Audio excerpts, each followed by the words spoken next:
Rants at the Movies, a podcast where we rant about films you may have seen at house parties. I'm one of your hosts and jack of all trades, Mono, and wondering where all the little tubes go is my co-host and master of none, Kira. I've referred to the colour-coded laminated map, but it still doesn't tell me. They go into the walls. They go into the walls. From there, who knows? Well, they go down into the weird little womb things that have all the fully grown adult clones in them. With all the KY jelly. With all the KY jelly. Because yes, today we're talking The Island. A film that, once again, you have brought to the table. Yeah, you'd never seen it. Nope, hadn't seen it, much like The Cell, and much like, well, some of the animated films we covered a little while back. Yeah. I had never seen this. Just going to show, I will watch anything if I'm bored enough. Well, yeah, this you watched... This was slammed. Like, this didn't even get promoted enough to get bad press. Yeah, and it was like, I don't really like Michael Bay, and Michael Bay doing Sci-Fi, this isn't going to be good. Yeah. But it's actually really good. Yeah, it's a really good story. Really good. It's a really restrained Michael Bay film, with the exception of the 15 minutes, like literally halfway through the film where they had to let him have a whole load of explosions to rein him back in. It's like his interval. The thing that I found about it was that I think it got panned a lot for like being a very derivative story. The story in and of itself isn't massively original. People inside the compound who think the outside world is destroyed. Yeah. Also, cloning has been done before, and plenty of it has been done before, but it's done really well here. Like, there's aspects of this that I really, really liked and really appreciated that we'll get onto in due course. But I really don't think it should have been panned as hard as it was. Yeah, no, it basically just got like no promotion or anything like that, and people were just kind of... we'd had The Matrix and all of those, which were like really philosophical films. This was what, 2004? 2005? Yeah, so this would have been after all of the Matrix films. This was and 2005, after Equilibrium, in and around the same time as Equilibrium. Yeah, so you got a lot of kind of action-y, but we're deep and philosophical. Yeah, action sci-fi with a kind of philosophical twist. Because Equilibrium I adore as well, yeah. Also featuring Sean Bean, the wonderful, wonderful Sean Bean. And similar kind of plotline. Yeah. Only that's the society as a whole, as opposed to just this weird, what's normally now when you see in a lot of like young adult movies like Divergent and things like that where there's social experiments. Oh yeah, it's a dystopian future, but not really, it's a social experiment. Yeah, woo, your favourite trope.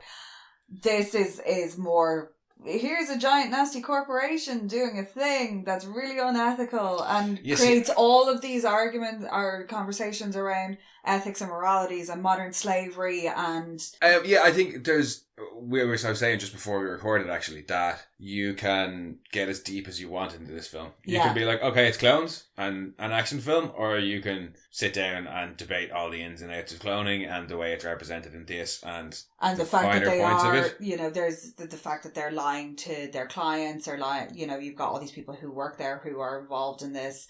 And I do like that they have that kind of conceit of, oh no, we had to give them consciousness, otherwise it wouldn't work. And because they kept being just... But because we had to give them consciousness, we had to create some form of functioning society because we have conscious beings that we need to... Because you were like, oh, why couldn't they just matrix them? And I was like, it's just easier to like... Yeah, they just leave them in their like weird embryonic sac things.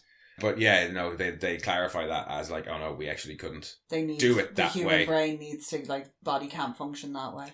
But I do like the nasty corporate aspect. I do like, and we always like. I mean, that's one of the things we love about The Boys is that they do that so well. Yes. I love it about things like Screamers as well. Oh, that it's the two corporations who are now... I love it about things like Alien with The Wayland Expanse Yutani. is very similar. Yeah, except it's kind of the whole government as opposed to specific corporations. Yeah, but corporations I like that have gotten to that point. Skynet, Terminators... Well, that's more different because it's like AI and stuff. But like, I like Google, stories that are future corporations fucking shit up. Oh, and of course, Mutant Chronicles. Oh yeah, that was all corporations. That was the 4 corporations. Yeah. Yep. So future corporations fucking things up is apparently another Monorant's favourite. It's always fun because with corporations there's no accountability because like he answers to a board in this. Yeah. But who the fuck are these people? Oh yeah, They're just some rich fucking magnates like who. The only reason he's answering to them is because he knows if he doesn't, they'll shop him when shit goes wrong. Yeah. And he's like, now I got you all on tape. Yeah, no, you, Dean Wordstrom. There's a bit later, towards the end of the film that I really like. Well, it's not even towards the end of the film when Jim Hansu gets brought in, but I'll get onto that in course because I'd actually kind of like to move through this in order. Yeah, unlike what we normally do and just jump around wildly. No, we'll actually try and do this like a somewhat proper podcast and move through the movie in order. Just getting it out of the way early on. This is a long ass fucking film. Just over the 2 hour mark if you take away credits. Yeah. And also, but there are definitely parts that don't need to be there. There is a good 10-minute chunk in the middle that is just Michael Bay blowing up everything. Yeah. That's completely unnecessary. Mm. But it's about the only time that he does it where it's completely unnecessary. Yeah, there's a few unnecessary things in this film, but yeah, it's mostly around the atypical Michael Bay being Michael Bay stuff. But shall we go into a summary and then work our way through the film? Yes. I actually have 2 summaries today. Watch you fuck up both of them. Exactly, but I'll do the normal one first, and then I'll explain why I have a silly one. Lincoln 6 Echo and Jordan 2 Delta live a fairly idyllic life in the safety of the facility, hoping only to win a ticket to the island, humanity's last safe haven after a worldwide contamination. But following some hunches, Lincoln discovers the island isn't real, the facility is just an organ factory for rich people, and he's a clone. Escaping with Jordan, Lincoln must now try to evade capture and track down his sponsor and tell him and the world what's happening. Yeah. Yeah, so that's the normal summary. Oh, great. But this film just has so many big names, and it also has the star trifecta of Stargate actor, Star Wars actor, and Star Trek actor. Yes, and Sean Bean. And it has a Marvel actor, and it has a DC actor, and it has a Lord of the Rings actor, and it has a Steve Buscemi who's just in everything. Yeah, I just like it's a Steve Buscemi. Well, yeah, well, I mean, is Steve Buscemi, has he shown up in anything Marvel or DC? Not off the top of my head, no, anyway. No, I don't think he has. A Steve Buscemi and a Sean Bean. Yeah. What more can you ask for? And, well, Sean Bean, loads of things, but also Lord of the Rings. So my silly summary... Sean Bean will always be sharp. No, he's Boromir. No, he's sharp. He's Boromir, and he's Boromir in this summary because Obi-Wan Kenobi and Black Widow are clones in a compound made as insurance policy for their rich sponsors. Jedi and Avenger are dangerous jobs after all. But when Obi-Wan sees John Coffey get murdered for his liver, he and Natasha escape with the help of Garland Green. To stop them, cloning facility boss Boromir sends hoodoo magician Papa Midnight to bring them back before Obi-Wan can track down his sponsor and notorious junkie Rent Boy. Yeah. I like it when there's lots of famous actors that have other famous roles. I did it in Sunshine as well. No, but I was like, the Steve Buscemi reference, I was like, what? Oh, Connor, yay! Yeah, Garland Green. I forgot his name was Garland Green. And John Coffey. Because I was expecting you to go for Mr. Pink, because that's... Oh, why didn't I go for Mr. Pink? Can I do it again? I'm doing it again. I don't care. So Obi-Wan Kenobi and Black Widow are clones in a compound made as insurance policies for their rich sponsors. Jedi and Avenger are dangerous jobs after all. But when Obi-Wan sees John Coffey get murdered for his liver, he and Natasha escape with the help of Mr. Pink. To stop them, cloning facility boss Sharp sends pseudo magician Papa Midnight to bring them back before Obi-Wan can track... Yeah, fuck it. Sends ancient Egyptian alien god Horus back to bring them back before Obi-Wan can track down his sponsor and notorious junkie Rent Boy. Voguing his way across the galaxy. Now, that's enough summaries for today, yeah, I think. You got love it, City there. Yeah, this is chock full of incredibly good actors, because you've even missed out. Like, we've got Jones, who was also Neelix in Star Trek. Well, he's the Star Trek actor I mentioned. This is just, like, chock full of... Kim Coates is in it, as a character called Charles Whitman. Yeah. He's only ever mentioned as being Mr. Whitman, but on IMDb he's Charles Whitman. And I was like, isn't he the Texas state shootings? He was the guy in the tower with the gun? That was Charles Whitman, that's Charles Whitman. I was like, was there something in this that I missed out? Was there a whole subplot that they filmed and didn't include that was like they cloned like murderers or something? The guy who plays the president and the president's clone is in a lot of stuff. Sorry, I'm having a little bit of a brain thing here. A little bit of a brain thing. Yeah, pictures in my head. Pictures in your head. Right, it's a headache with pictures. But they have a government contract, so how weird would it be if they did use like serial killer DNA to like try and create the perfect super soldiers? That's a whole other film. Yeah, and there is the implication that they are creating soldiers. Yeah, for the government. They have a contract with the defense forces. And it's one of the things I like. But no, we're trying to be a proper podcast and do it in order, so don't jump to something halway in the middle of the film. And because I was going to go off into fucking Demolition Man. Oh, future episode inevitably. Yeah. But no, the boat. Oh, sorry, the opening. Apparently, he had to argue a little bit to get in. I like the dream sequence. Yeah, I like the opening. You can tell that that's one of the. A lot of this shows Michael Bay's background as a music video director. Yes, and I did very much get the Cell vibes as we were watching with some of the visuals, but Tarsem Singh was also a music video director. But you get those beautiful shots. The dream sequence is one of them. Like that's like a perfume ad. Like that's the way that's shot. The Guardian Angel statue shot towards the end of the film as well. That. But I love the horror twist in that. It's this beautiful, serene, ethereal. As I said, it's a perfume ad. Yeah. You know, they're on the boat. She's gorgeous. The hair's not like up her nose and across her face. Like it would be if you were staying on the front of a boat with long hair like that. But no, I do. I like that. You get the little bit of the dream stuff. It's an uneasy, unsettling opening, and I like it. But what I really like about it is as he wakes up, that shot of the room draining of water. And those weird monstery kind of people. The mutant the things. White guys with all the black veins. But no, just specifically that shot. Manifestation of actual Tom Lincoln's fear of his death. It probably is, because that's one of the things later on is that he's got some of his hosts or some of his sponsors' memories. Yeah. No, just that shot of directly overhead of the bed as he wakes up with all the water like draining away, but in reverse, and the covers on the bed coming up. Yeah. Oh, that's a really, really pretty shot. And then his automated morning. His gas when he wakes up after his nightmare, and the computer straight away is like, right, time for a wellness check. Go and see your doctor. Yeah. He's like, no, I'm fine. And they're like, no. And then he takes a piss and it's like, sodium excess detected.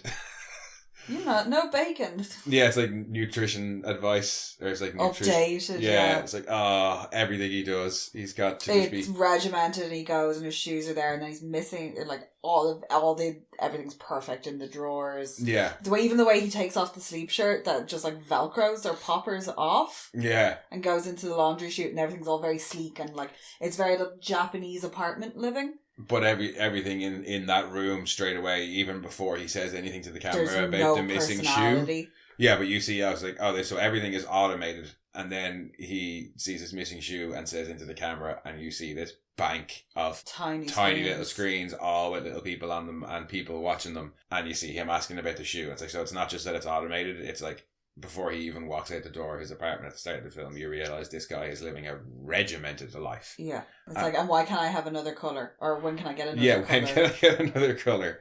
And then again, even the elevator bit that follows straight on from as soon as he leaves and he walks out, you can see everybody's dressed the same, and he meets up with Gandu. He meets up with Gandu. It's like, Gandu's like, hey, Lincoln, how are you? I'm missing a shoe. Yeah, just the way it's said is just so like, I'm missing a shoe. Even the way he walks out of the door and joins the line of people walking down, it's like something going onto a conveyor belt. Like, when you put your luggage on the track and they all at the join airport, in together. And it goes on the little track and then joins the other track. It's like that, but it doesn't even look like he's doing it intentionally. That's just the way they join on. It's like watching an ant colony move. Yeah. They're all doing their little pieces to help. Until you get in the elevator and you see Gandu's little emotional outburst, as they call it. Oh, well, this is when you find out about the lottery. Yeah. Because they have the lottery winner and you're introduced to Starkweather, and he's like, I know I've only been with you guys for 6 months, but I'm out of here. And you're like, oh, okay. So there's like some kind of lottery. Yeah, and he's only been there 6 months, and then Gandu's having his freak out because he's been there for 7 years. Yeah. He just wants to freaking go. No, what I picked up on the second time that I appreciated was he says, so if you do the maths, I'm the biggest lottery loser here. And then he says, in a very upset teenager way, I'm such a loser. Yeah. Well, he is. And it's just those early hints of because I think I did kind of half twig it the first time I watched it, but then the second time I watched it, I was like, oh yeah, that's a very I'm such a loser. Yeah. They're children. Basic mentally. Yeah, it's explained later. Yeah. They're not adults. They're not adults mentally at all. And the way they react is they are teenagers. They are early teens. They're mentally, and the way that they interact with each other and the way that they're kind of kept is 12, 13, 14. Yeah, and it's really apparent. It's one of the things that I really liked about this was that they get that point across really well as the film goes off. Now in the elevator bit, when it's just that one line that I noticed where he's like, I'm such a loser. You don't get it there. I really like Gandu. Gandu's great, yeah. He's very sweet. You're starting to get these hints of what's going on with him getting annoyed in the elevator. I've been here 7 years. Yeah. This guy's only been here 6 months. And then straight away, when the elevator arrives and they see the two censors standing waiting on them in their black uniforms. And the lads all just separate and snitch him out. They all just turn and stare at him and it's like little kids going, ooh, you're in trouble. Oh, it is, yeah. It's totally that.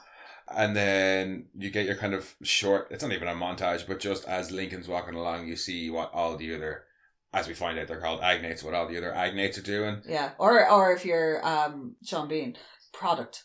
Yeah.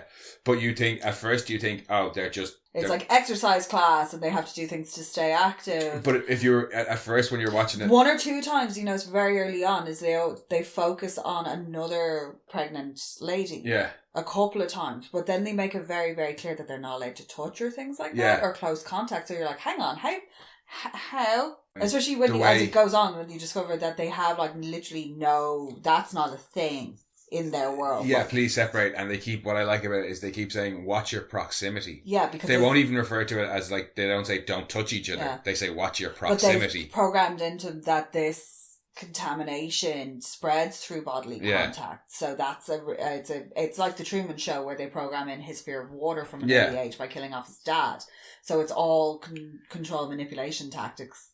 And then when he goes to get breakfast, you see just how regimented it is. But even before that, what I liked again about the elevator bit, the second watch through, the first time when he's walking through to get his breakfast, and you see some people are swimming, some people are laying out sunbathing under suntan beds, some people are doing a little bit of exercise somewhere.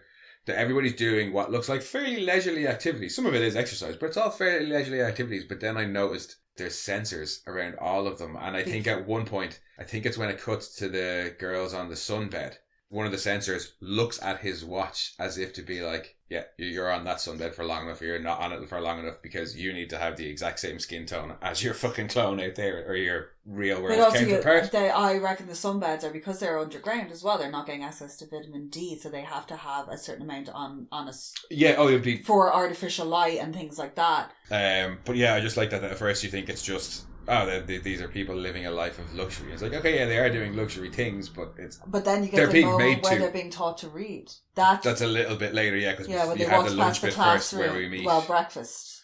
Sorry, breakfast, yeah, where we meet Jordan. You meet Jordan for the first time, and yeah, you get your little please separate after she gets him some bacon. Yeah, by charming the pants off the lunch lady, the diner lady, Mary Pat Gleason. Yeah, she's in tons of stuff, know her. She is very much I was about to say that girl, but she's not a girl. She's a lady. That lady. She's that lady. She's that lady. She always makes me happy whenever I see her. She's in loads of stuff. She's in everything. She's she's one of those extras who's just in. Well, she does mostly little small bit roles, but she's got 600 credits or something like that. But her interaction with her interaction with the pair of them, I really enjoy. Because he comes across as being a bit of an annoying little shit. Yeah. He's that one cheeky kid you see coming in and you go, oh, it's not you.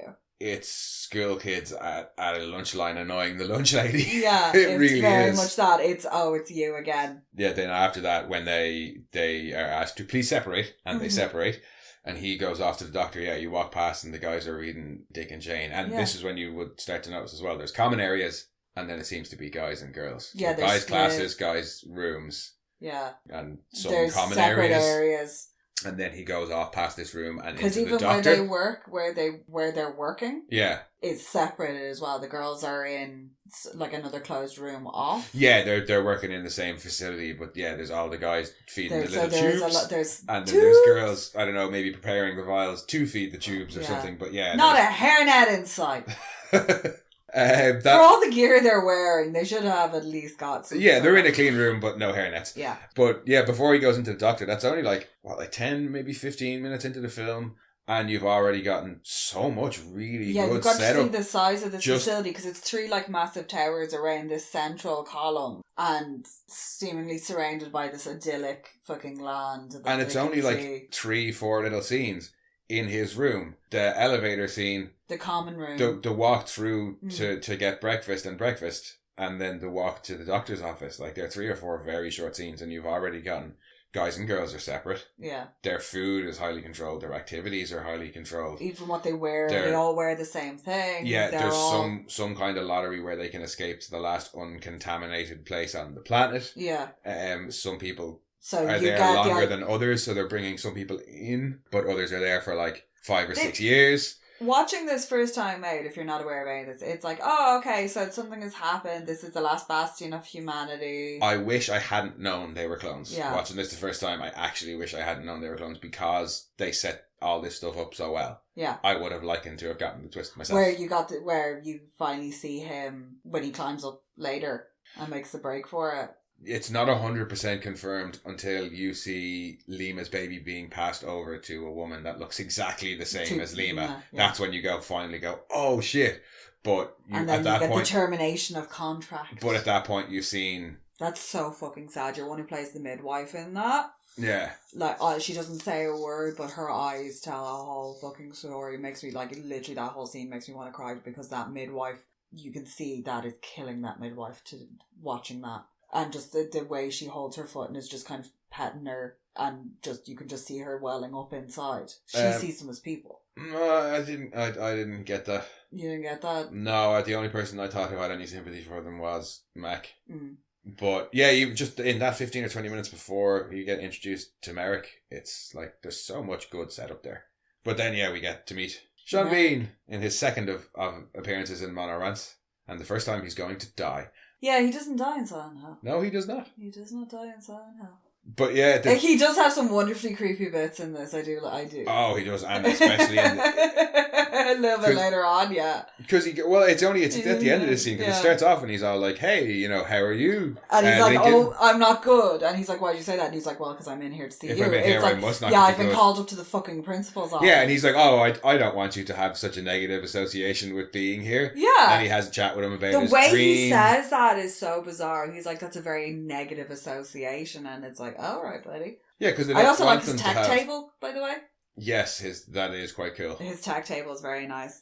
It's basically a flat. I like the fact that whiteboard. a lot of the tech in this, even though this is only it's set in 2019. Yeah, it was supposed to be set a lot further into the future, but budgetary constraints meant they kept kind of having to reel it back. So they gave stuff that there's a lot of the vehicles were. His car was like a concept car. Yeah, there's quite a few concept cars and things and there's a lot of stuff in this that we were looking at. Like when it came out, we were like, nah, that's stupid. Now we have it. Like the Fitbits, they're little trackers. Or Fitbits or smartwatches. Well, they're both. Yeah. They use them as, was it STEM credits? Yeah, so it's a smartwatch. So we have tap and go tech for things like that. Like his table at the time was like, oh wow, that's so cool. Now it's like, yeah, it's normal. But yeah, they have their little conversation and he talks about his dream and Dr. Merrick is like, oh well, look, we'll just take some brain scans of you and let's do a little test. And he's like, oh, will it hurt? And he's like, no, they're nice tests. But he notices that when he walks in that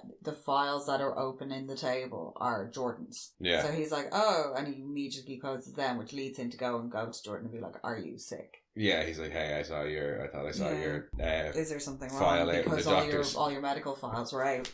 Pretty much find out fairly quick that the doctor isn't, or at least get your first hint the doctor's maybe not on the level. When he's like, let's do this little test where I shove tiny little robots in your eyeballs and tell you it doesn't hurt when it clearly does. Basically, if you're female, it's every trip to the doctor's office. yeah. It doesn't hurt. Yeah, it does. And you're like, and even the position he's in, it makes me so fucking uncomfortable because he's basically he's just short of the stirrups. But the head being pinned down, and being like this hurt. He goes, he doesn't even, if he had said you might feel a pinch, I would have completely fucking lost it. You might feel a slight pinch. Yep. Biggest fucking lie they ever tell you. But him going, it hurts, and Mark going, no, it doesn't. It hurts. And like the amount of times, and there are many people who agree with me, the amount of times we've said to a doctor, it hurts, and been told, no, it doesn't. But just before that, actually, when he has his little kind of mini monologue and he's like, who decided that tofu Tuesday? What is tofu anyway? When he's doing that, I love the fact that he always goes back to why can't I get another colour? Yeah. If they had literally just given him another striped colour, he might have actually shut up. Because it's such a simple thing, and he sees that there is other colour clothes available because other people are wearing. All the agnates are in white, but the censors are in black, and the supervisors are in. No, but they have stripes on the side of the unit, on the side of their very snazzy Athu. Oh yeah, no. So he knows other colours are possible. And they're not bright colours; they are muted. Like everything is designed to be very kind of like calm and muted tones and blues and greys to break up the sterility of the white and soften out the concrete to make everything like serene. Because even like there's almost like a soft music playing over the general areas. Yeah, but just before he gets the fucking things in the eyeballs, when he's doing his little rant there, he kind of loses the accent, goes a bit shitty, and I was like, is that? Because he can hold his accent. Yeah, like he can do it. Well, sometimes he's been guilty of not great accents, but he normally is fine with accents, and it starts to go a bit there, and I'm like, is that on purpose? Is that like when he's in an emotionally heightened state? And the his actual accent is coming back. Yeah, is the memories coming back, and that's his. Yeah, because Tom Lincoln's actual accent comes through. He's sketching the boat and stuff. And he writes whatever the Latin word is. Renovatio. Yeah, so as Merrick is kind of bringing these memories to the fore, and he's getting more and more worked up and bringing this dream to the fore, it's accessing that more Tom Lincoln part of him, and the actual accent is coming out. Or is it just Ewan McGregor losing the accent a little bit? Well, he's not shouting. No. Which is number one time ever. Well, that's with Irish actors anyway. Yeah, you can't shout in a non-Irish accent. But after that, it's off to work in the clean room with no hairnets. Yeah. We see... Where we get to meet Jones and Gandu, and they're talking about bringing in a new person. Foxtrot. Gentlemen, I'm going to mess with Foxtrot. I love that declaration, and he goes off with purpose. It's such a teenage thing to do. It's a teenage boy of, I'm going to go fuck with the new kid because he doesn't get how things go here. It's just this declaration of, like, they're talking about, because Jones is talking about his whole thing about... his lottery theory. His lottery theory with his numbers, and he's getting all confused and stumbling over himself, and he's just like, nope, I'm off to fuck with him. Yeah. I haven't even been paying attention to you. Yeah, I've just been watching the idiot in the corner. Were we all that stupid when we came through decontamination? But I love it, like, even that, they're like, oh yeah, decontamination, like, fucks with you, and you have to be taught how to do everything again. Yeah.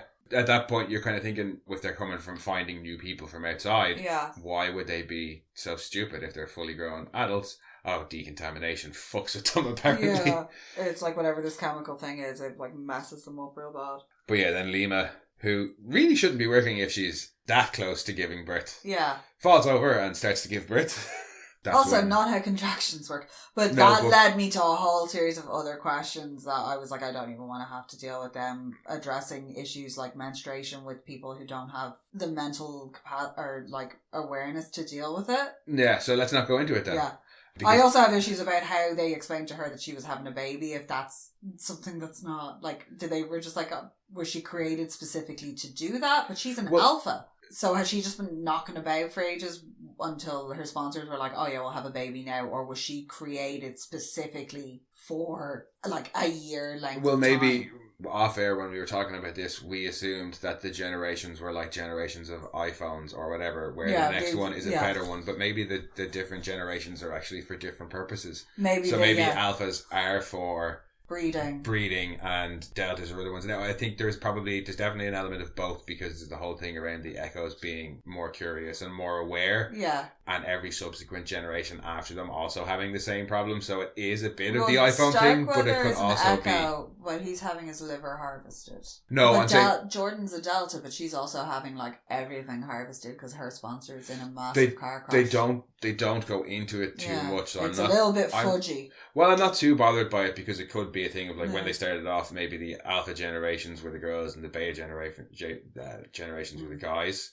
You know what I mean? It could be something like that. Yeah. But no, in terms of how they explained her pregnancy to her, well, they can explain away a lot of things, like they've just explained away why Foxtrot was so stupid by saying that decontamination is. So they could just say anything. Yeah. You are magically pregnant. That if they don't know, you can just tell them that's how it works. Women just become pregnant. Yeah. You know, it just happens. And especially considering all they want to do is go to the island. If you get pregnant, you're allowed to go to the island. Yeah. You're not going to question why you got pregnant. You're going to be like, sweet, now I get to go to the island. I don't have to wait on the lottery. It's just like, one day here, you're going to have a baby. What? Because that's the first thing Jordan says to Lima you get to go to the island. And then she goes, we get to go to the island, as in me and the baby. Yeah. So Jordan's not even thinking about the baby. Jordan's like, my friend gets to go to the island. He's annoyed because he's like, oh, that's fair. Yeah, he's like, oh, that's fair. Yeah. They get to go. Yeah, I think one of them even says it at some point, referring to the girls that are pregnant getting to go to the island as like breeders. Yeah. Or something to that effect. But the fuss of Lima giving birth is why Lincoln gets the tri-key off his supervisor and gets to go and visit Mac. Yeah, his supervisor's an idiot. His supervisor is an idiot, but then we get to go and see Mac, who's out in some sort of like mechanic-y section. Yeah, he's in the bowels. The bowel, yeah, like he's behind the curtain. Yeah, he's putting coal into the fires. Yeah, but at first we think he's just another person who's there working in that. You know what I mean? We still don't know what the clone story is. Yeah, somebody working in another sector. There's some great bits in that, like when they go into Mac's office and there's the time pictures. For my break, because he's being watched by other people because he can't let them know he's fraternizing with a clone. Yeah. He'll get fucking fired. He'll be killed and then fired. But when they go off to have their sneaky little drink and they go into his office and Lincoln sees the poster on the wall and he's like, "Oh, are these girls your friends?" And he's like, "Yeah, sometimes. Where are their clothes?" And the way as well when he's drinking the beer and he's told a joke, the way he spits it out. Oh, he says something about Merrick having, I think it's a filing cabinet up his ass. Yeah, and he spits the drink out and it's a real kid. Like, "Oh, you said a naughty thing about somebody who's in a position of authority." Nobody else ever says anything about him. Yeah, and as things go on, as the films go on, you do start to see the childlike actions and the teenager actions and ways of saying things and doing things become more obvious. Yeah, that naivety becomes more obvious like that. Like when he says the filing cabinet up the ass and he spit takes and even the way he laughs is just that bit more like childlike. Yeah. Also, Steve Buscemi's got the best hip flask in the world. Oh, his little jerry can hip flask? Yeah, it's great. But yeah, they have a little bit of a chat and Mac is like, make sure that Lincoln's not telling anybody about their chats. Yeah. Lincoln finds a little bug. Yeah, the little finding the bug is because they think everything outside there is dead. Yeah, so that's one of the most important things I think for Lincoln in his is holy shit, it's a flying thing and it came from outside and he gets a matchbox which has the bar on it. What bar is giving out full matchboxes and not a matchbook? I don't know, because it looks like a pretty divey bar. Yeah, that's what when we see it later. And he traps the little bug in it and is like, "Oh, I'm going to take this and go," and like he takes it back to his room and he puts it under the glass. Yeah. To watch it. He goes off and then we see Mac going about his actual job. Yeah. And he walks into a room and we see a big old... It looks, I'm not going to lie, it looks like... Have you ever seen a breast implant before they've put them in? It does. It looks like a breast implant with a fully grown person inside. Yeah, because it's that kind of shape because it's full of liquid as well. Then with the umbilical coming off the top and the way they cut that...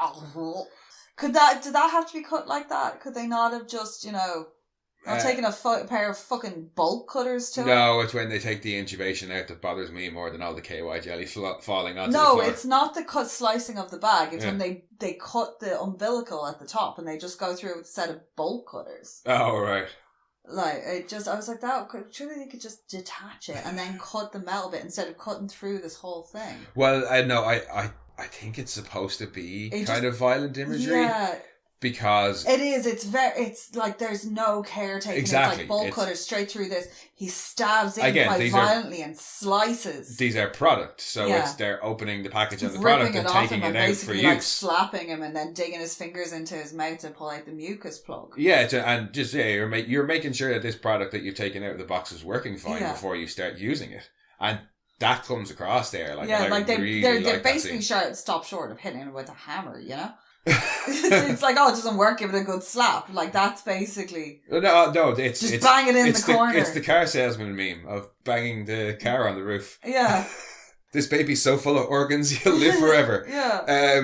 But yeah, that's when you kind of, as an audience member, you get your proper reveal of, this is definitely not what we thought it was. Mac's aware of it, and even as he's watching it, because he says, he's like, "Oh, can you not do that in front of me? It freaks me out." He goes, "It's just weird," and it is because they're fully grown, but. When you see him now when he's dried out, when the doctor comes in to check on him and he's curled up in the fetal position and he's sucking his thumb. Yeah. That really gets you because you get to see when you get the flyover. It cuts out over all and they are. A lot of it is like photos that you see of babies in the womb and then different development. I love the fact that there's some in different developmental stages, so you get to see the nervous system. There's some that have musculature but no skin. Yeah, and then the fully grown ones curled up, sucking thumbs. Like sucking thumbs or like stretching. You see the odd kind of like stretch as well, the way I'm rolling. But yeah, no, I actually it really nails home that even though these are adults, yeah, I know, they're not.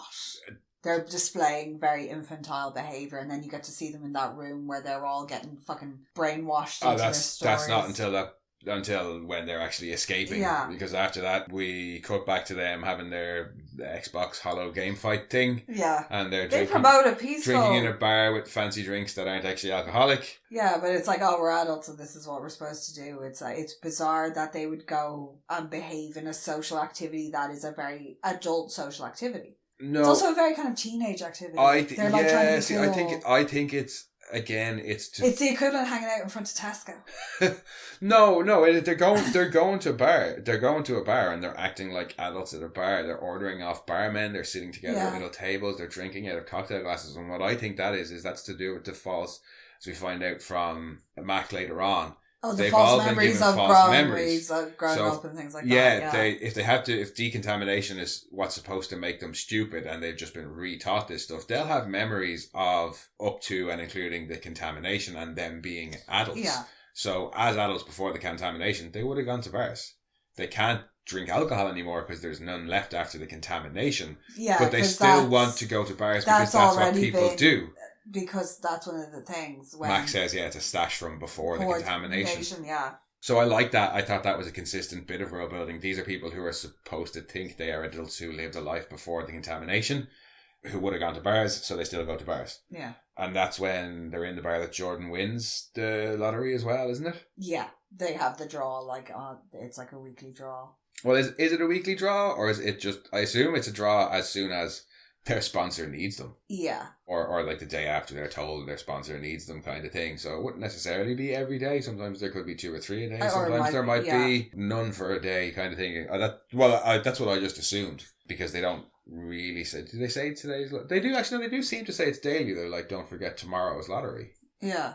So maybe they do them daily. It wasn't something that I get too hung up on. Like, after that, Lincoln has another kind of bad dream. And decides to go for walkies with his little pet bug. Well, he lets him go. I think he takes him back to where he finds him and lets him go. I think so that he can follow him. Because he knows he got in, so he had to get out. Yeah, he's like, how did he get in? And how did he... If the bug can survive, then maybe I can survive, so let's go see. He's like, go up this like rickety tube and comes through the floor of like a hospital as opposed to like out into the world. Yeah.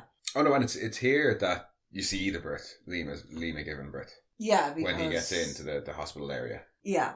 And then you get Starkweather, who's woken up because they don't want to knock him out properly because they don't give a shit, so they've literally just gone on that. I think it's just he's so big they haven't given him enough. Yeah.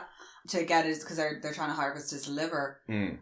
His escape attempt, which is... Well, you get so the baby handover just before the Starkweather stuff, so you see what happens to Lima, you see Lima getting killed. And then you see the midwife turning around, walking out a door, and handing the baby to a woman who looks exactly the same as Lima. And that's when you're like, oh shit, it's all clones. It's all clones. And then it cuts to Starkweather and they're operating on him. And you're like, oh, he's not gone to the island. He's getting hacked open for the Starkweather that the nurse was just talking about. For the liver. For the liver. And Lincoln also realizes, oh fuck. Well, Lincoln hasn't... Not that they're clones, but they're killing us. Yeah, well, he's cowering in the corner because he's gone and gotten a doctor's coat and like he's disguised himself, and he basically gets to see the whole takedown and him being dragged back. Yeah, I want to go to the island. I don't want to die. Yeah, and he's very kindly helped up and escorted out then by one of the other censors who hasn't realised. Yeah, he just sees a dude in a doctor's coat. And he's just like, oh, it was just some intern who got caught in the crossfire. But when he helps him up, he's like, oh, don't worry too much. This isn't the first time this has happened. Yeah, which is so horrible. Yeah, and it won't be the last because Lincoln is like, oh, I'm fucking out of here. Runs off, grabs Jordan. Yeah. He's like, no, we gotta go now. You're not going to the island. We gotta leave now. Yeah, and Merrick reviews the Starkweather incident and happens to see... That whole scene where, because the security guys they're all laughing about it. Are laughing and they're like, look at the big guy go. They're, watch them body check, and they don't see them as people. They're not people. They're not humans. They're not living beings to them. And when Merrick comes up and reprimands them for laughing, it's not you're laughing at that poor man's pain. You're laughing because it's unprofessional. Yeah, it's like this was a serious incident. This isn't funny. This was a breach of security and protocol. And then they discovered that that's not just some intern. It's actually one of them that managed to get up to an area that's like highly secure. Because he sees the bracelet and he says, "Gentlemen, we have a product on the loose." And that's where you see the mask fully drop. And then we get the first of like 4 chase sequences. Yeah, there's this one's on foot. Yeah. And they do get out fairly easy. Now, he does have that tri-key, which is he still has the tri-key from earlier. Which is useful. It gets him through a lot of doors. And basically... After that, it's just dumb luck that he manages to find his way out of the facility. From the moment that they identify who it is, and that he's got Jordan with him as well. Yeah. They're basically booting it. Yeah. Now, straight out into the Arizona desert. I like it. Of all the chase scenes, I would say... That's probably the most important and necessary one because... It's almost game over immediately when they're out in the real world. They're look, a snake. No, but just as they're running through the facility, because you see how they deal with it, they say that he's contaminated and all the other agnates run away the second they see him. And she's contaminated because he's got her by the hand. And when they bring her back, they're like, oh yeah, she's back, and they're just going to decontaminate her. You've got the reveal of the big, as they run through the hologram wall. Yeah, coming out. So and then they're actually in a silo. Yeah, so all that, when the brainwashing facility, for lack of a better, where they're all on the tables, and you can see them all having this played for them. Why it's raining on them, I don't know. It's actually some sort of sensory... And then you realise it's a thing that he was seeing in his dreams. Yeah, they're all getting the same one. You get that later on, the explanation for that later on. Yeah. That whole thing when she's also seeing what he's just seen as well. He's leading her out through the, where it's like they run past them and they may not recognise what they are in the booby sacks, for lack of a better word. Yeah, but when they get down into the brainwashing room... And they see them all, and they can hear the dialogue over and over again of you were special and you were chosen and the island, and because that's where they're also implanting this island actually, idea.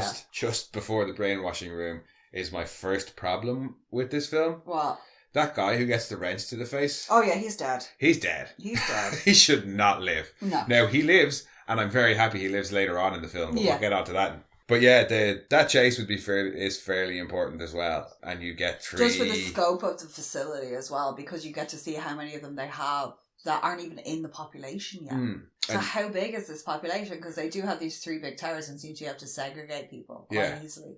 And you get a little bit of 3 Echo being like, oh no, my friend's contaminated and I'm really worried.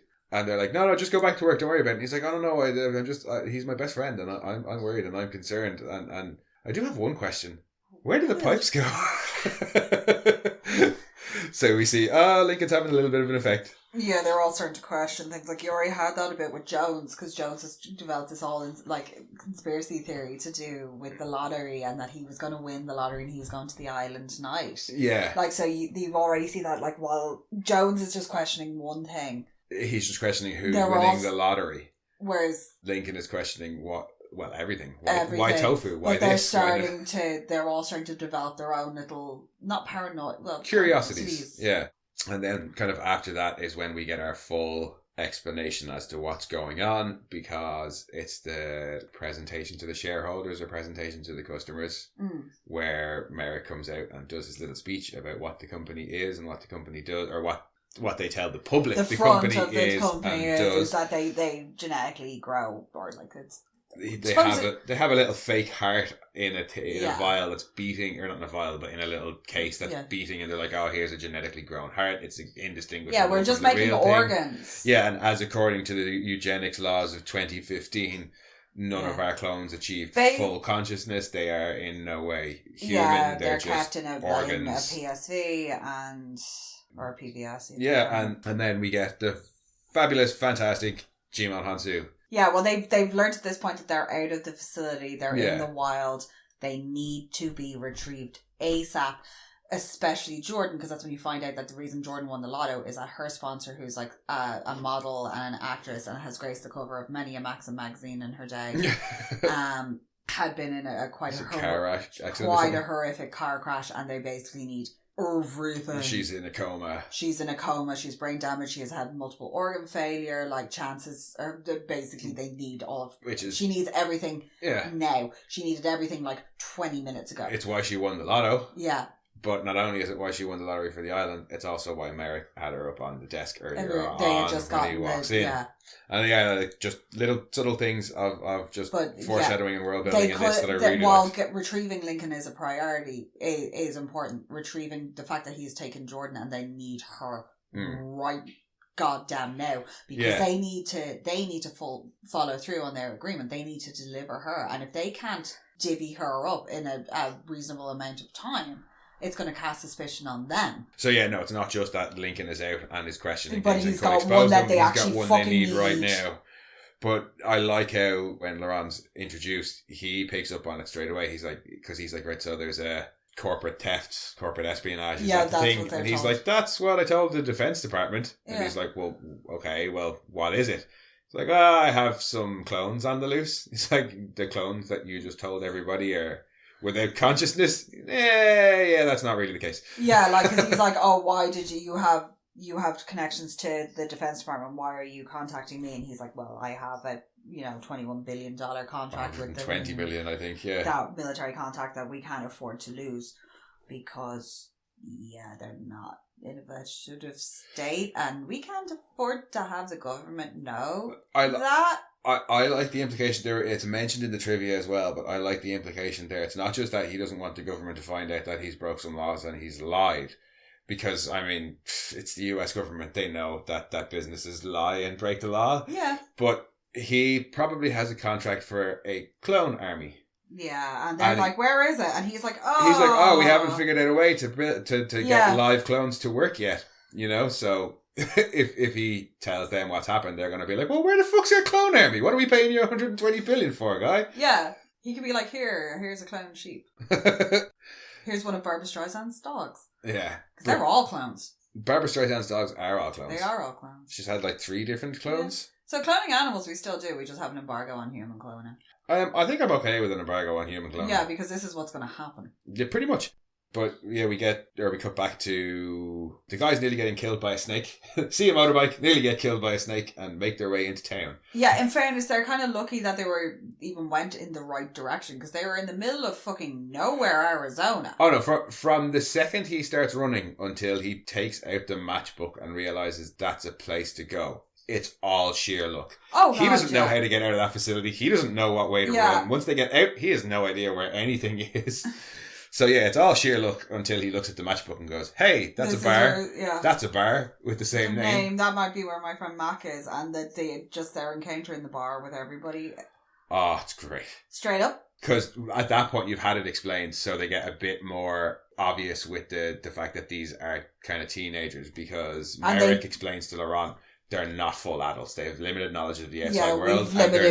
We've limited what we've shown them, how much we've taught them. They have no sex drive. We eliminated that just to avoid complications. Yeah, they don't have an understanding of how the world works. So you're basically looking for 2 adult children. Yeah, and you've had that explained, and then so when you get to the bar and you see them interacting with people who aren't used to interacting with them. It's so good. Oh. It's such a good scene.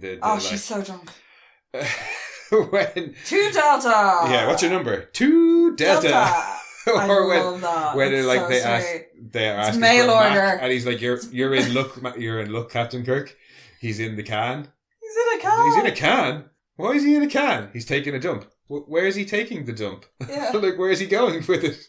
It's just it's very well written. There's some of those lines are gas, and then when they get to Mac's house and she's putting on the I'm just making friends. Oh, well, that's Shawnee Smith. But when I like that though, because he's trying to get her out of there. He's like, "No, sweetheart, go get some beer." Yeah, you can't really be here for this conversation. Yeah. The line from Mac. I think it's earlier on actually when he's talking to him in the facility about God, and he's like, "Who's God?" And he's like, "Oh, well, you know that guy who you pray to? Yeah, pray to and make wishes to. Yeah, and he's the guy who ignores you." And he breaks it down for them about, look, you're clones. Here's why you're clones. Yeah, he doesn't even sugarcoat it. He's like, right, this is what's going on. I'm not even going to try to bullshit you guys. Like, and he's straight up with them, and he's probably the first person who's like, I get it, and he's like, I'm going to help you, and this is the best thing you can do. Well, he is straight up with them, but he's also kind of like, why do I have to be the guy to tell the kids that there's no Santa Claus? Like, why do I have to go through this hassle? For fuck's sake, because you made friends with them in the first place, that's why. Yep. But yeah, he is a good guy. Gets them some clothes, gets them some mail money. Order. Not that, people don't wear that outside, that's mail order. Yeah, especially because that's latex and that's Arizona. Has the second problem, or we come across my second problem with the film, which is just a lazy, sexist line where he gives him money and he gives him a credit card and he's like, use this credit card, but in 24 hours I'm going to have to report it stolen. And then he's like, oh, that's your first mistake in the real world. Never give your credit card to a woman. Yeah. Weh. Moving on, we get to the train station. Oh, we get the passing of the microsensors.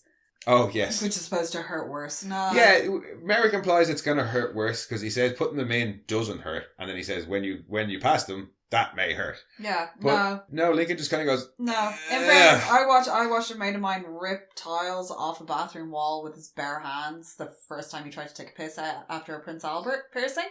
Question. What? Why were you watching your friend pee in the first place? Because it was he'd just gone to Prince Albert and it was moral support, and in case of Pierce's was like, go with him, because he, like, apparently it's so painful, like you can pass out and stuff, it's an open wound and it's urine going over it.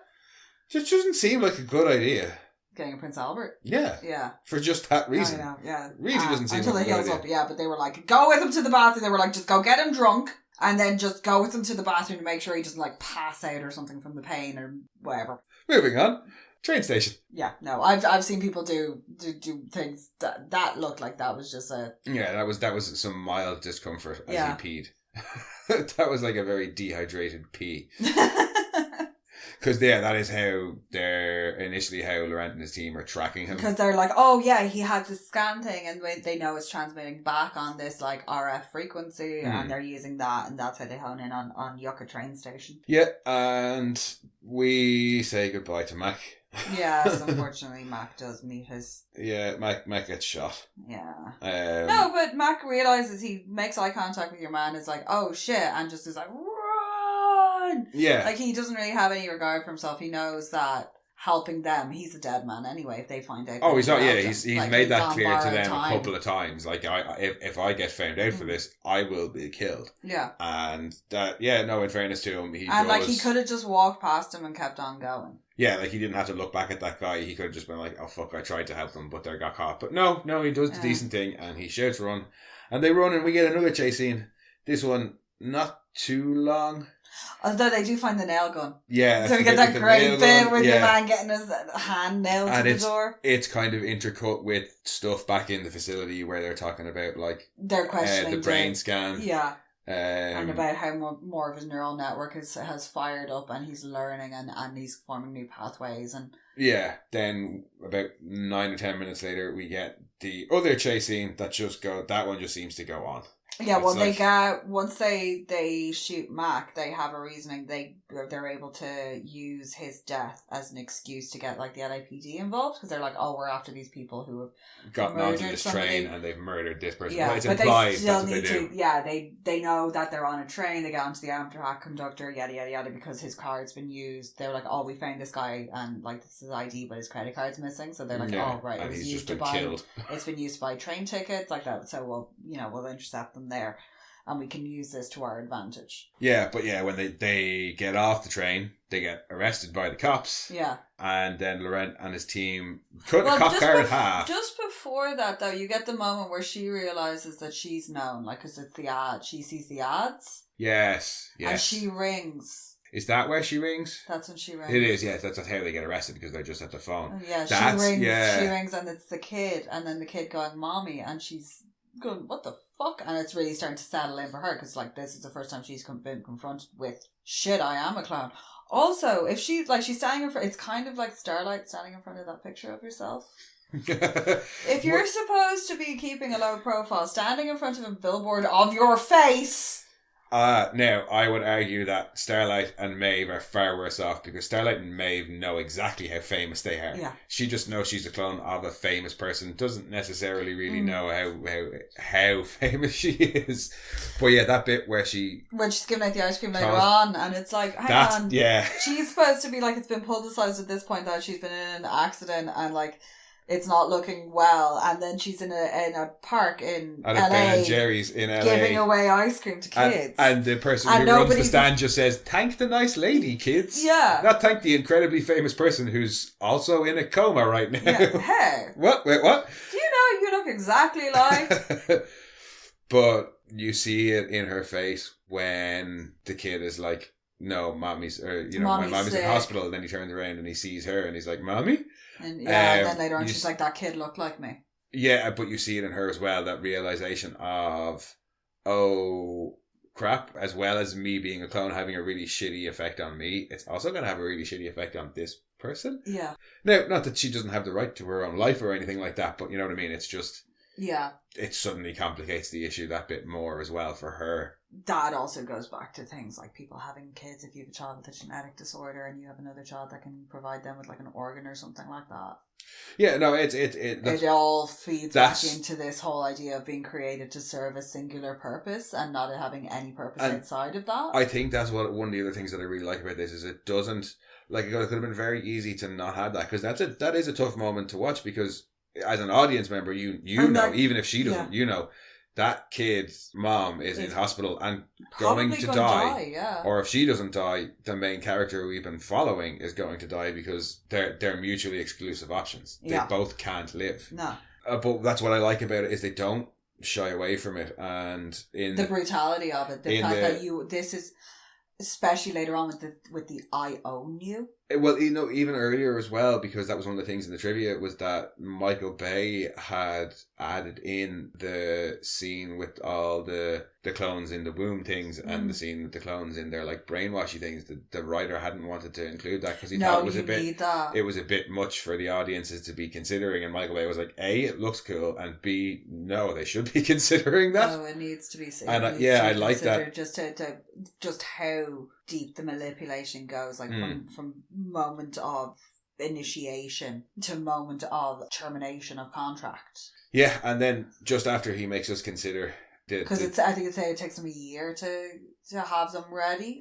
So that's a year for them to be presumably introduced to population. Yeah. Presumably, if you've got a full-grown one that's ready to go within like the 9-month incubation period or however long it takes, and you need it then. Yeah, I think if... So then must wonder how many don't make it. Well, yeah, like if you go in and you get your policy made and then you have a car accident, then 2 or 3 weeks later, just as your clone is about to get taken out of the womb, do they just harvest it straight away? Yeah. You know, so yeah, some of them don't even get to achieve consciousness, or some so like don't get the brainwashing. They'd be the lucky ones. Yeah. They would be the lucky ones.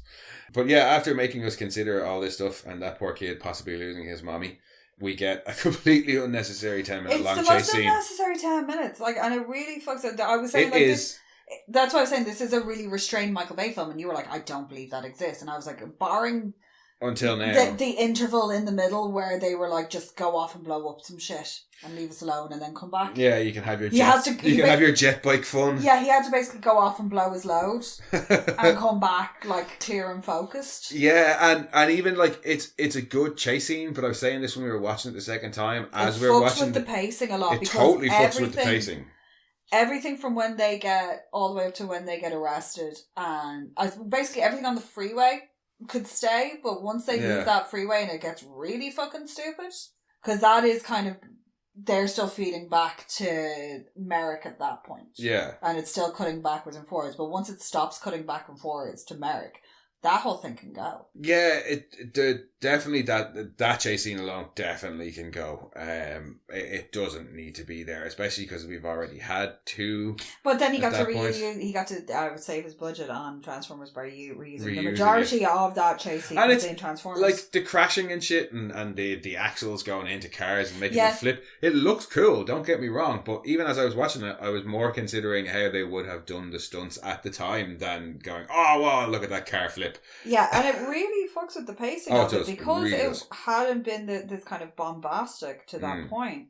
And I find my attention wandering when I'm like, oh, this is going to go... Because it goes on for so fucking long, too. Yeah, and then... That you're like, there's just so much I can pay attention to shit blowing up and them surviving impossible situations where they should have died about 15 times at this point. Yeah, and then they hand wave it away at the very end by having the guy who pulls God must love you! Yeah. Yeah, and he fucking did. Then we cut to Gantu questioning and getting injected in the neck, which, no thank you. I wasn't happy about that. This is after they started to get like the scans back and the fact that they're all affected, and he's starting to see it more and more. Yeah. So he's just like, fuck it, injection in the neck. But poor Gantu goes to Dr. Merrick because he's like, something's wrong and I want to let you know. Yeah, because I'll keep you informed of what I find out. And he's like, oh, cool, thanks, let me just kill you. Very, very fucking Dr. What's his name in Human Centipede with the plunging of syringes into the back of the neck. Yes, because he does it. There's no. No, he just grabs the head, pulls it to the side, and just. Yeah, there's no gently. No, and Gantu's like, it burns, and then just dies. You ever seen people like when they're sticking pegs and stuff when they have to get like their iron injections and they just like that's what it is. But yeah, I could have done without it. It doesn't add anything to the film. You could easily have cut around it where they get to LA. I think he just really wanted the hover bikes. Yeah, and then they get to Tom's house. Like, you could just have them getting to Tom's house without that giant fucking chase scene. You could have gotten them basically from when the mercs start fucking them and they get out of the police car. They could have just had them, like, in the ensuing chaos, just, like, slip away. Yeah, but then you have the start of the chaos. You don't even need that altogether, I wouldn't think. Like, honestly, all you need on that was the train lines or whatever. The cop car getting taken out and then them getting onto the back of the lorry, it shedding its load. Them getting stuck. And the lorry pulling off the freeway and them making a break for it. That's all. But that's even still, that's still like the first half of the chase. I don't even think you need any of that chase. No, but that's a nice little of how, because you're like, oh, how are they going to get away from the cops? How are they going to get away from the mercenaries? This is how you do it. It was just an easy, simple, I was just offering a solution to it. Yeah. But yeah, they get to Tom's house. And then things get creepy. Tom's a bit of a creepy The second Tom starts talking to Jordan, things get creepy. Yeah. He's like, I recognise you from Maxim magazines and Esquire magazines, and like, you're just basically wank fodder to me. Yeah. That's how it comes across. And then when he's talking to Lincoln, it's the same. He's like, I've been trying to find a woman like that all my life, and you're only 3 years old. You're knocking around with her? I do like that. And then, he's a fucking snake, because immediately he's like, oh, okay, cool, I got this off you, you gotta have a shower and change, and then he goes and makes a phone call, and he's like, why is my insurance policy sitting on my fucking sofa? Yep. Like, he has no scruples, and like, when he's telling him, he's like, I have fucking cystatic syphilis, cirrhotic syphilis. Can't remember what he has, but he says it's as a result of his philandering youth. Yeah, but it's attacking his liver. Yeah, a lot of liver damage going on in this movie. He processes the fact that his insurance policy isn't just bits of meat and is a living, walking, talking clone of himself very quickly. And doesn't give a shit. And goes, I have no problem with that. Come and pick him up, will you? Because I do not want him here. Take him back to the facility and keep him until I fucking need him, please. Yeah, like this, whatever. Yeah, he's a bastard. But he's a fucking prick. We're not really expecting it to go any other way. No, and if he was in any way kind of likable, you would be like, oh no. So the fact that from the get, he's kind of weird and creepy and standoffish and a little bit pervy and... Yeah. I do like the whole, I'm not going to spoil the surprise. You're a virgin and you're knocking around with her? No, but that little bit of kind of like boys will be boys, like, you're in for a treat, mate. But I do like the lying eyes bit that Jordan cops it. She's like, no, he's not telling the truth. Like, his eyes are lying. His eyes are lying. But then we get another chase scene. I like this one though. Well, it's much shorter. It involves a car and a helicopter, and it actually furthers the plot a little bit. Well, I like the fact that Lincoln's like, I can drive. Yeah. He shouldn't be able to. They wouldn't have taught him how to drive. No, that's just more. But it's the memories. Yeah, it's more. But he doesn't understand what any of the lights mean. I do like. They're like, Red, stop. Stop! What? Red light means stop. He's like, I thought you knew how to drive. He's like, yeah. I know how to operate this vehicle. I don't know what the rules of the road are. Yeah. And again, but that's more of a muscle memory type thing. I just think that's really weird as well, that he's like, oh, okay, you're a clown for my insurance policy that's this many years old. But he never questions the fact that he knows how to drive. Well, he does, but he's like, my thought would have been like, they taught you that? Well, maybe he's just operating under the assumption that the clone knows everything he knows, or knows most of the things he knows, and is, because he's questioned him about, like, he's like, you do things, you draw this, and not knows and everything why that do he you knows, sound different to me? Not knows everything, but would have the same mental capacity as him. He wouldn't know that he's only got 3 years old, and he probably wouldn't care. He knows how old he is, because that's how old his insurance policy is. He doesn't know what mental age he is, and wouldn't care even if he did, I don't think. Yeah, because he's like, I need my kidney, and it's not gonna. My life is way more important than yours. But our Lincoln, as it were, is too smart for him and pulls the old switcheroo. Very nicely done. I'm surprised that Tom was stupid enough to leave the bracelets out. Why? I'm surprised he took them off if that was his plan. Oh, no, I think he was like, let me help you guys by taking off these weird ID things. He could have just said he didn't know how, but anyway. But that's when you get the whole thing where he sees the brand as well. Yeah, I think that the second time we watched it, you had said that Michael Bay intended for Laurent to kill, or to knowingly kill the actual Lincoln. Yeah. And not kill the clone. Because he's already been filled in a bit on the whole, these are actual, like, intelligent people. They're living people with emotions and now dreams and things like that. And you're at this point, you're like, oh well, he's a mercenary. So when you get this whole them chasing them down and the pair of them being like, I'm the clone. No, I'm the real one. No, I'm the real one. Because they don't have the bracelets on, and then he clips it on to him. Yeah, Lincoln clips it on to Tom. I'm pretty sure he makes his decision on which one's which the second he hears Tom own you. Say, I own you. You're my clone. Yeah. I own you. Yeah. Because before that, it almost looks like he's kind of panicked and switching between them. And then as soon as he says that, he focuses on him. Well, he does move back and forth once or twice more between them after that. But steadier. As soon as he says, I own you, he focuses on Tom. Yeah, and when he clips the bracelet on to Tom. Yeah, it's almost like all the Tom justification. Is like, he goes, oh shit. Yeah. And then Laurent shoots him. And it's like, well, he would have seen him clip it on. Yeah, or there's the no way shit is that. Like, yeah, so he's probably didn't miss it, especially for how good he is or seems to be at his job. But only about 5 minutes previous as well, when your man was like, this was just supposed to be a simple bag and tag job, he responds saying, nothing's ever simple. So it's not just later on when he has his final chat with Merrick and talks about being branded as a child and that the events. What happened to him. It's not just this turn out of nowhere. You can see it. He's already said nothing's ever simple. Yeah, this is one of those. Knowingly shoots the guy who says I own you. Yeah, this is a movie that is infinitely better on a second watch. Yeah. There's so much going on. It's incredibly subtle, which again it's a Michael Bay film. Like you don't surprisingly subtle, yeah. But there's a lot of stuff going on, and that's the thing I think is the second he says I own you. I think if he had never said that, he probably wouldn't have shot to kill. I don't think he probably would have shot both of them in the leg and taken them back. Yeah, I don't think. And been like, you guys sort it out. If it had been like, oh no, I'm trying to, if he had turned him in like, no, I'm going to try and save him, he probably would have.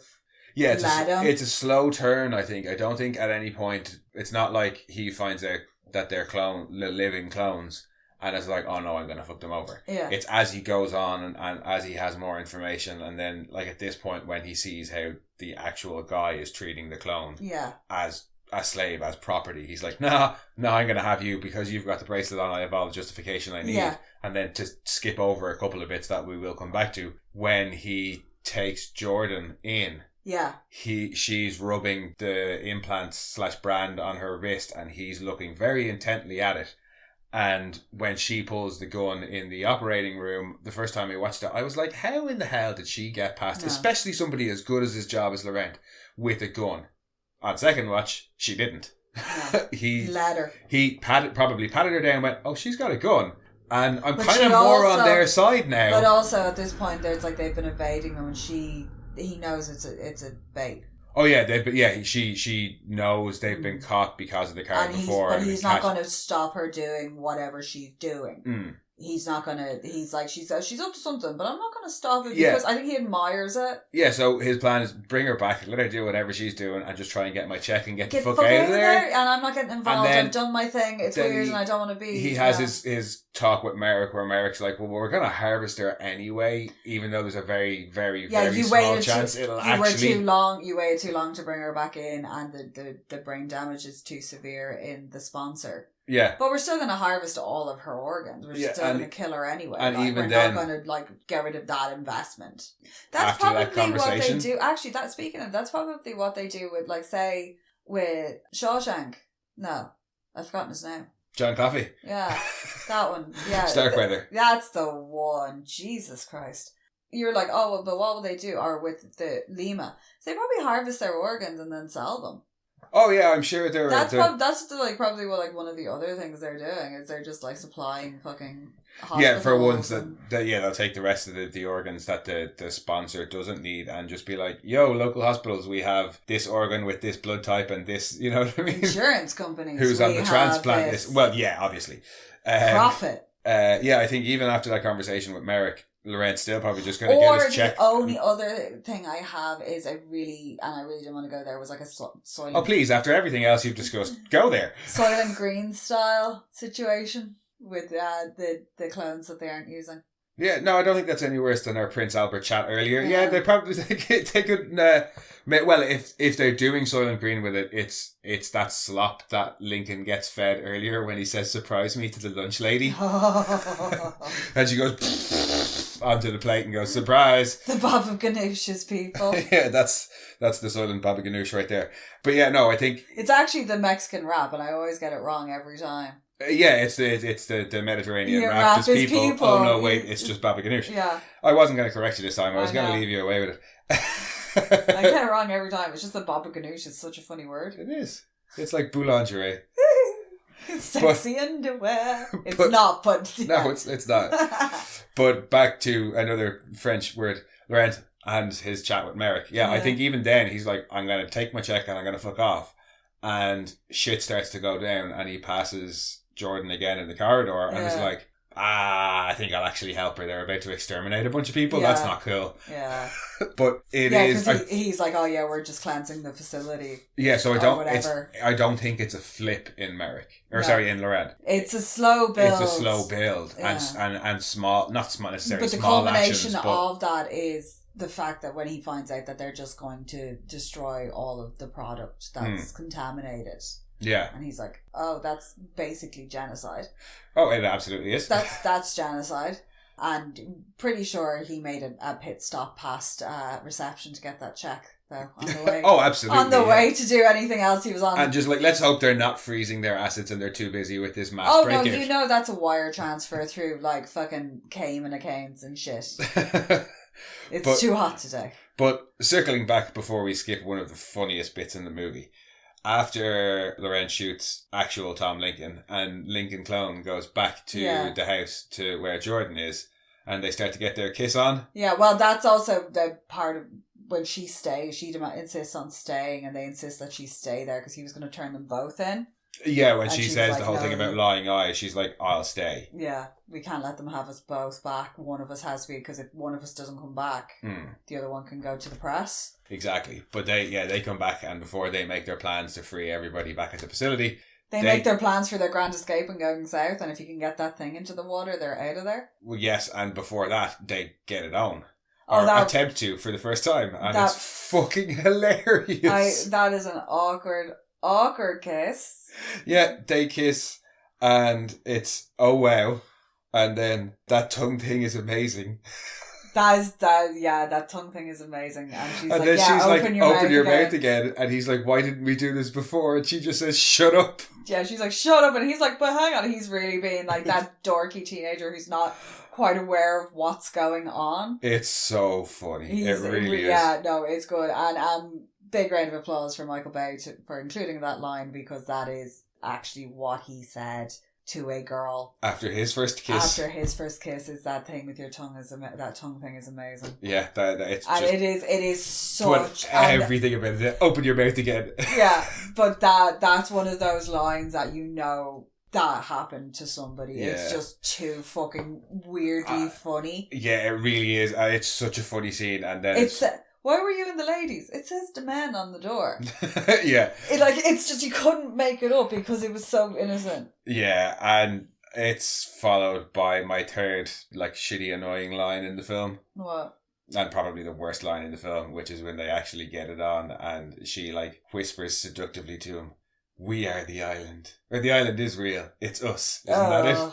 Yeah, it's bad. Nobody cares. It's bad. That. But yeah, they get it on. They talk about getting the ship somehow into the water, and then they say, but before ship. What? I said boat and then corrected myself to ship. Yeah, because technically boats go under the water and ships travel on top of them. Yeah. But yeah, they were like, no, we got to free everybody first. Well, she gets herself captured by Laurent, as we discussed. He pretends to still be Lincoln to go back in for a new scan. They get contacted and he's like, "Oh, deadly, we can bring you back in today about re-upping it and we'll do it all for free because obviously we're going to cover the costs of it." And that's when they find out he gets contacted asking would he like to come in for his scan because they're doing a recall. They're doing a recall. They're just gonna run away first, and then he finds out about the recall and all their friends. Yeah. And they're like, "Oh shit, we gotta go save everybody because they're all gonna die. They're just gonna exterminate everybody." Yeah, though worth mentioning is that little boardroom scene where Merrick is discussing with the other members of the board, the recall and elimination, and just again the way they discuss it, it's like, well, what will we do with the other 200 million euros worth of product? He's liquidate it, and it's just it's brutal when they're going through the embryo room, for lack of a better word, and they're just slashing. Yeah, and then they go through the like indoctrination brainwash room and just start injecting them all in the neck again. They're just injecting them, it is just so calculated and cold, and they're just moving through it. And the way, that when they're just going through and your man is just walking along, like just slashing. Slash the bag. Yeah. Yeah. But, yeah, Lincoln then takes the opportunity and pistol whips the guy he's with. Yeah. And Jordan 2 Delta is an absolute badass and does what we were complaining about last week. And just when they're trying to operate on her, and the pervy guy who got the wrench to the face, who should be dead, is being pervy on her. She pulls out the gun and shoots him in the leg. Yeah, doesn't even warn, doesn't say anything, doesn't tell him to stand back, just pulls the gun out, shoots him in the leg, and then tells the doctor to get out of her way and escapes. Yeah, then steals his tri-key and off she goes. Yeah, and therefore is the best. Yeah. She did the thing. She did the thing. And she doesn't even know what a gun was until, like... Yeah.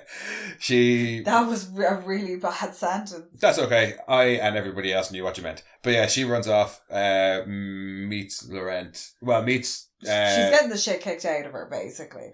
No, after she shoots him in the leg, she runs off and she meets up with Lincoln and say, right, look, we'll go our separate ways. You go and break down the hologram and I'll go and try and save everybody else. Well, that's when they hear that everybody's been taken down there and she's like, I'm going to go and save them. They realize, because they don't think they were going to split up, but they realise that they're actually moving people into gas incinerators. Yeah, they're going to incinerate them. Yeah. It's incinerators. It's horrible. And Jones, this isn't the way to the island. Are you sure this is the way to the island? Why don't we have our bags if we're going to the island? Need our bags, and it's just, and your man's just like, yeah, whatever, buddy. Yeah, it is cold. It's cold. It's not as bad as Gandu getting it in the neck earlier on, but it's pretty damn cold.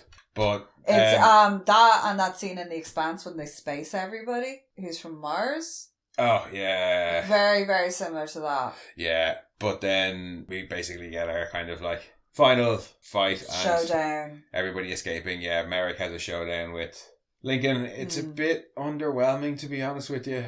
That's the only thing I found. It was supposed to be a grander event, but again, that 10-minute interval in the middle that didn't need to happen blew the budget.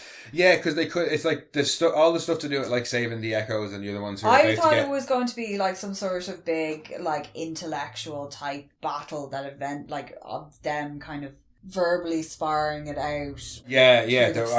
I was definitely expecting more of a verbal back and forth between them. Definitely expecting a Merrick talking to him over the intercom while he's like, what are you doing? And not even that, but even just if there was a fight, that there would have been a bit more talking and more than just Merrick being like, I brought you into this world, I can take you out of it. That there would have been, like a bit of Lincoln being like, what right did you think you had to do this to us? That kind of stuff. Yeah, I was expecting a bit him more being of that. like Laurent has more of that with him. Yeah. Laurent has that great line where Merrick says to him, he's like, in 2 years I'll be able to cure childhood leukemia. How many people can say that?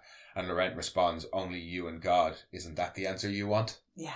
Oh, great line. Fucking great line. When did you decide to become a killer? But how come he gets those lines and Lincoln doesn't? I'm not too pushed by that because it's Jimon Hansu. Oh, sorry. No, I mean, and because where his character's coming from. Yeah, yes. it would have been nice to see a parallel between the heartless mercenary. It's just questioning him like that, and then the innocent. It's like we get to see Laurent's triumph quicker because he goes off, changes sides, and helps her save the Echoes. And then Merrick and Lincoln just have a little fisticuff, and then he dies. Yeah. And then the thing blows up, and then they all run out, and the film is over. And yeah, because I would have liked to have seen some sort of moment of Sean Bean losing his shit, which is always amazing, and being like, you are nothing, you are a product. Yeah, I grew you, you have no. I would have liked to have seen him basically reduce him down to, you are a number on a page. Yeah. You are a transaction. That is all you are. Yeah, for him to just he's just doubling down on how bad it is. And then you to have the whole my name is Lincoln. When he's like, you are nothing but a number on a page, Lincoln 6 Echo, and then have him being like, no, my name is Lincoln. Yeah, it's just... But yeah, I feel like Sean Bean got conned out of a great villain monologue, and he does them very well. Yeah, because he's otherwise a really good villain throughout it. Like, I do really enjoy him in this. It's just that, and not even the final act, just that last couple of minutes is just missing something else. If they had taken some out of the middle and them getting from out of the facility to when they come back into the facility, if they had tightened that up a little bit in the middle, they could have had a little bit more on the end. And lengthened out that ending as well, because it is very, very short. For how long the movie is, that is like, whoop, done. Yeah, especially when the setup and the world building at the start is so well done and so efficient. To see that crashing down and then to see them all getting out and all being like, oh my god, this is incredible. I would have almost liked to have seen one or two like break down and the older ones not been able to cope with everything being a lie. Having just one or two walking out and like the crashing realization. As opposed to jubilation, because it would be fairly mixed. It didn't ruin it for me or anything. No. It's just, again, on the second watch, I was like, when I was appreciating so much more on the second watch, I was finding it. It's like, the ending is just a bit weak. Yeah. But everything else around it is really so strong. And it's really just that 10 minutes of chase in the middle that I think is completely kind of self-indulgent. Yeah, it really is. The rest of it was, surprisingly subtle. It's it really does showcase his skills as a director. Whoever. I did actually look at who was the director of photography. Yeah, I must have looked that up. Because there are some that one still in particular where it's Laurent and this broken statue and that after he shoots in the Lincoln in the old building with that beautiful golden light coming through. Yeah. Oh my god, it's so stunning. And some of the underwater shots as well at the start. Yeah. In that weird dream sequence. Oh, well, the bed shot in particular was the one that I really loved. But we are in danger of this becoming a Constantine-esque rant. Yeah. So, 2 top favourite things about it. The music. Yes, I know you really enjoy the music. The music is good. Yeah, no, it is really good. Even if you don't watch the movie or you think the movie's pants, just go listen to the music. It is absolutely stunning. It was Steve Jablonsky and Hans Zimmer. And the music in this is just phenomenal. And thing number 2, probably Ewan McGregor. Yeah, no, he's really good in it. He's really good in it, especially when I really enjoy Scarlett Johansson. I really enjoy Scarlett Johansson in this because I think she just has she gets that childlike essence really well. Yes. And she really, really does, and I really enjoy her in this, and she can kick ass too in this. Yes. She's fucking nailing people. She's gets one guy in the crotch. Yeah, and when she nails that guy, when she nails that guy with the wrench. Yeah. And it's like, oh my god, I'm sorry. But yeah, no, I think, and that hints on one of the 2 things that I think I really enjoyed the most. One is the dialogue, but specifically the Agnate dialogue. Yeah. The way they all, not just that childishness, but even the way they interact with each other, and like how's your day? I lost a shoe. Yeah. I lost a shoe. I'm missing a shoe. I'm missing a shoe. And even not just the Agnate dialogue, just the way in which the Agnates interact with each other and the way their world is laid out, which is my second favourite thing, which is the world building about this at the start. Yeah. So everything good. Inside that facility. And not just inside the facility, how the business operates with the sponsors and the contracts and stuff. All of that is put together so well. Really, really enjoyed it. Really surprised at how much I enjoyed it. But took your recommendation after the sale. Was happy enough to give it a watch. Yeah. Really, really enjoyed it. No point in saying if you haven't seen it, go and give it a watch, because a lot of people haven't seen it. Well, also, we just went full fucking spoilers the whole way through this and said everything about it. I don't think that really, like, it's been around long enough now that it was like, oh, it's the Michael Bay clone film. And also every summary on IMDb, on the back of the DVD boxes, on any streaming service it's on, gives away the clone thing. Yeah. So, I think that I just myself would have enjoyed to have not known that the first time I watched the film. But even knowing that, still really enjoyable. No, it's a really, like, again, if you just skip that 10 minutes in the middle, because it does just go and make a coffee. It's a really interesting again, it's a 2-hour film. That is your tea break, that is your toilet break. It's your intermission while Michael Bay blows up some things. I was going to say blows himself, but yeah, whatever. But yeah, no, that was The Island. That was very enjoyable for me as a first time viewer. Yeah, if you like to have massive fights with people over the ethics of like human cloning and shit like that, definitely watch this with them. Yeah, and as I said at the start, if you don't have to really consider all that stuff if you don't want to. You can just kind of watch it as an action film, a sci-fi action film, and it's still entertaining in that regard, you know. But that about wraps it up, I think, for The Island. Yes. And we will be back next week with no idea what, because we never do. Probably not another new film unless I can convince you to finally watch Ghost Dog. Yeah, maybe. Maybe. We'll see. But in the meantime, guys, if you want, you can head back and listen to our previous episodes or our other podcasts. You can come and chat with us on Twitter at rantsmono, or on Instagram at monorants_the_boys, or you can send your own rants to monorantspodcast@gmail.com. Thanks for joining us, guys. Chat to you soon. Bye-bye. We are Science Fiction Remnant. This is the Funny Science Fiction Podcast. We are the Caribbean Science Fiction Network. We are Monorants. We are One Accord Level 2 Podcast. This is Jesse from Sudden But Inevitable and Open Pike Night. This is Sci-Fi.